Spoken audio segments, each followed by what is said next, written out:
Hey guys, it's Andy, the Self-Help Book Junkie, and we are back with The Science of Getting Rich by Wattles. So we are on to the next part, and this one is kind of like a general statement. I really want to talk about this because I really want to impress upon you guys how important this is. You will find this concept, you know what, I'm getting ahead of myself. Let me just read what it is that I'm going to read. Buy the book on Amazon, listen to it on YouTube, get it from the library. I'm also going to give you guys a link to Project Gutenberg because it is public domain, so you can get it for free if you want to. But let me read the next part and then let's get into it, okay? The whole process of mental adjustment and atonement can be summed up in one word: gratitude. Mic drop. Let me tell you guys, every single self-help book that I have ever read, whether it's about creativity, business, coaching, money, relationships, mindset, heart set, any area of life that you want to improve, the foundation is always gratitude. So let's talk about gratitude for a second. So the first thought that a lot of people have is, well, if I'm grateful for what I have, doesn't that mean that I'm just going to stay where I am? False. And here is the greatest analogy that I have ever thought of myself. I probably heard it somewhere, to be honest. But think about hunger. Let's say that you sit down for a meal. You are so grateful for the food that is in front of you because you know that this is what you want. This is what you have. You have the opportunity to satiate something inside of you because you have this thing. You are so grateful. It's delicious. It's amazing. Wonderful. Now that doesn't mean that the hunger dies just because you eat this one time. You can't eat so much food that you are never hungry again. You will always have a desire. You will always have a need, a want, something that's inside of you that says, hey, what's the next thing? But that doesn't mean that you cannot appreciate the state of affairs which you live in right now. Being grateful for everything that you have gotten is taking the time to say every single piece of life that I have ever experienced has culminated to what is here right now. All the good, all the bad, all the ugly. And I'm grateful to be in this position right now. Saying I want more doesn't detract from gratitude. Want and gratitude are not opposites. The opposite of gratitude is ungratefulness. Ingratitude is not being grateful for it.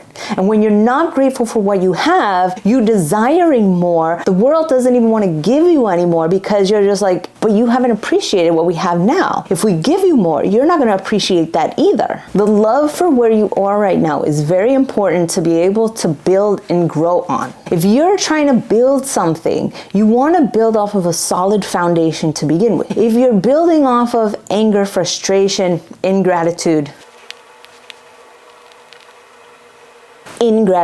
is, I forgot what I was saying. Point being is that when you're trying to build something, if it's coming from a place of ingratitude, that whatever it is that you build on top of that is easier to break down. It's easier to crumble. It's easier to take away because it doesn't have a solid foundation. When you come from a place of love, giving, and gratitude for every single step, you're going to build something that is unshakable. So let's talk about ways on how you can express gratitude and how you can feel more gratitude in your life. My number one way is a gratitude list. Now, gratitude list can be done in many different ways. You can journal, you can pray, you can meditate, and this can look in any way that you want to, but what it does is you have to come from a place of feeling it, not just saying, I'm grateful for a sale that I had today. You have to actually feel that gratitude that you had when you closed the sale, and then you write, I'm grateful for that sale. Or maybe you recently have a child who was sick but now is healthy. Say, I'm so grateful that my child is now healthy. But feel it. Actually feel that gratitude.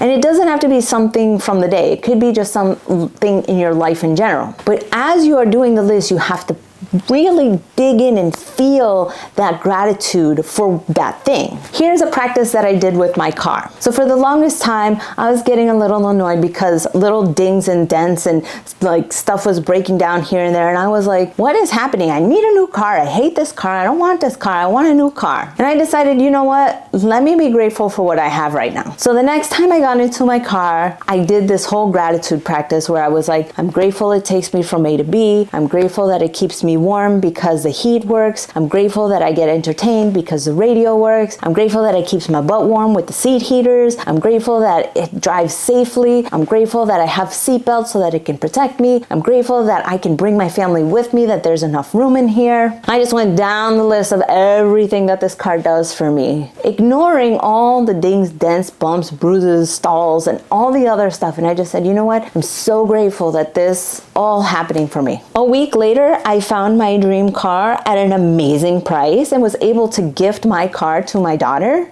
And that car has never had issues since then. My new car hasn't had any major issues besides that damn headlight. But it comes from a place of gratitude. It comes from a place of, let me love on this situation. Let me love on this thing that I'm not appreciating. Let me love on my relationship. Let me love on my small apartment. Let me love on my non-professional camera. Let me love on my chair that squeaks all the time. Let me love on everything in my life that I have the opportunity to experience. All of these things transform into bigger, better, more beautiful things because the universe understands that I appreciate, I love, I call into me better things. And it's not that things aren't great, it's that it's the next level. So coming from a place of ingratitude for everything, yeah, you might get a better camera, yeah, you might get a better car, yeah, you might get another computer, yeah, you might get another boyfriend, yeah, you might get another whatever, but the foundation of it is going to be shaky and you're probably just going to have the same exact problems. How many times have you tried to change a job without showing appreciation for your current job and you still have crappy coworkers, crappy work, crappy hours? You cannot bring forth into your life something new on the foundation of ingratitude that you are absolutely going to love. It's just not possible. Now, can you change it after the fact? Yes, but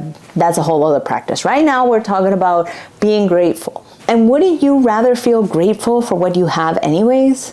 Isn't the feeling of ingratitude icky? Do you really want that sort of vibration in your life? I don't.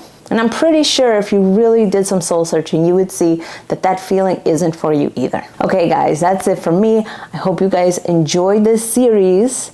Surprise, surprise, it's the last one. I really want you guys to finish this book. There is so much more information in here that I really appreciated. I think that you guys are gonna get a kick out of this book, really learn something from it, and just see that a lot of the wisdom transcends hundreds of years, centuries. They're telling you the same thing over and over again.